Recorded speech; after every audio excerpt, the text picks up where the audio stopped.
যুক্তরাষ্ট্রের উস্কানিতে রাশিয়ার মতো সুপার পাওয়ারের বিরুদ্ধে যুদ্ধে জড়িয়ে বেশ বেকায়দায় পড়েছে ইউক্রেন।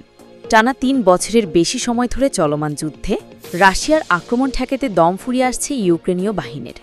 যুক্তরাষ্ট্রের ইন্ধনে যুদ্ধে জড়িয়ে রুশ বাহিনীর তেজ এখন হাড়ে হাড়ে টের পাচ্ছে ইউক্রেন। রাশিয়ার আগ্রাসনে প্রতিনিয়ত ধ্বংসস্তূপে পরিণত হচ্ছে ইউক্রেনের নতুন নতুন এলাকা।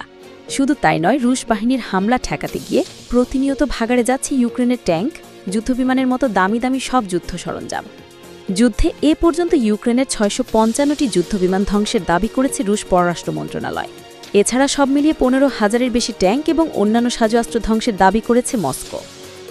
কোটি কোটি ডলার মূল্যের এসব সমরাস্ত্র হারিয়ে দিশাহারা হয়ে পড়েছে ইউক্রেনীয় বাহিনী। আর এই সুযোগে হামলার পরিধি বাড়িয়ে ইউক্রেনীয়দের চাপে ফেলেছে রাশিয়া। এমনকি যুদ্ধে নতুন নতুন সব সমরাস্ত্র ব্যবহার করে ইউক্রেন ও এর পশ্চিমা মিত্রদের চমকে দিচ্ছে পুতিন বাহিনী। যুদ্ধে প্রথমবারের মতো সমুদ্র থেকে উৎক্ষেপণযোগ্য আধুনিক ড্রোন ব্যবহার করেছে রাশিয়া। আর প্রথমবার হামলাতেই চমক দেখিয়েছে রাশিয়ার এই নতুন সামুদ্রিক ড্রোন। নতুন ধরনের এই ড্রোন হামলায় ইউক্রেনের সবচেয়ে বড় যুদ্ধজাহাজ ডুবিয়ে দিয়েছে রুশ বাহিনী। জলপথের যুদ্ধে যায় ইউক্রেনীয় বাহিনীর জন্য বড়সড় ধাক্কা। টেলিগ্রামে দেওয়া এক বিবৃতিতে ইউক্রেনের ওই যুদ্ধজাহাজ ডুবিয়ে দেওয়ার তথ্য নিশ্চিত করেছে রুশ প্রতিরক্ষা মন্ত্রণালয়। ধ্বংস হয়ে যাওয়া ইউক্রেনের সবচেয়ে বড় ওই যুদ্ধজাহাজের নাম সিমফেরোপোল। ১ দশকেরও বেশি সময় ধরে ইউক্রেনের নৌবাহিনীর গর্বের প্রতীক ছিল এটি। রুশ প্রতিরক্ষা মন্ত্রণালয় বলছে, ইউক্রেনের ওডেসা অঞ্চলের দানিউব নদীতে অপারেশন চালানোর সময় ইউক্রেনীয় বাহিনীর লাগুনা শ্রেণীর জাহাজটি ডুবিয়ে দেওয়া হয়েছে।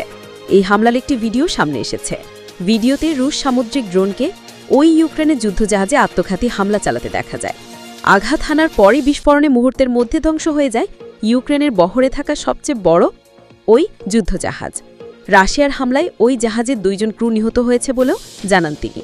এছাড়া এখনও বেশ কয়েকজন নিখোঁজ রয়েছে বলে স্বীকার করেন ইউক্রেনের নৌবাহিনীর মুখপাত্র।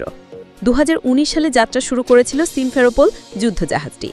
অবশ্য ২০২১ সালে ইউক্রেনের নৌবাহিনীতে রণতরী হিসেবে যোগ দেয় জাহাজটি।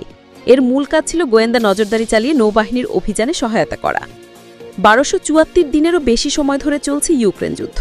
সম্প্রতি এই যুদ্ধ থামাতে তৎপরতা দেখাচ্ছেন মার্কিন প্রেসিডেন্ট ডোনাল্ড ট্রাম্প। যুদ্ধ থামানোর জন্য চাপ দিতে রাশিয়ার উপর আরও নিষেধাজ্ঞা চাপানোর হুমকি দিয়েছেন। ইতিমধ্যে রুশ প্রেসিডেন্ট ভ্লাদিমির পুতিনের সঙ্গে প্রথম দফায় বৈঠক করেছেন ট্রাম্প। তবে যুদ্ধবিরতির কোনো চুক্তি না হওয়ায় এখনও পুরোদমে যুদ্ধ চালিয়ে যাচ্ছে রাশিয়া।